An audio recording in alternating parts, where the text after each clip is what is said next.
Англиянын Вулвергэмптон шаарындагы фермага миңдеген адам чогулду. Мында жыл сайын белгиленчү дүйнөдөгү эң кыйын делген мелдеш башталды. Катышуучуларды алдыда атайын даярдалган от, чыла жана муздак суу күтүүдө.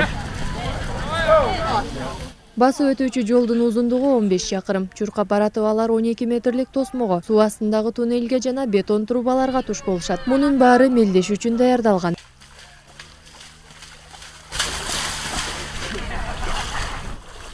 Мелдеш биринчи жолу 1987-жылы өткөрүлгөн. Андан бери катышуучулар дүйнөнүн ар тарабынан келип өздөрүн сынап кетишет. Алардын арасында аялдар да бар. Бирок катышуучулардын баары эле марага жете беришпейт.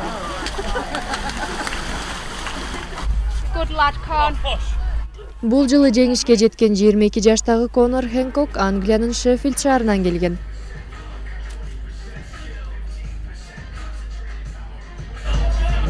Баары даярдыгына карайт. Мен жеңишке жетериме ишенгенмин. Бул мелдеш үчүн мен тынымсыз машыгып жүрчүмүн. Баары аябай сонун болду.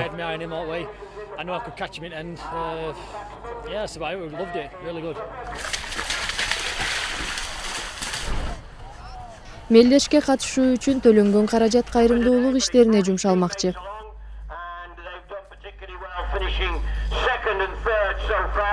And at this moment in time have First Lady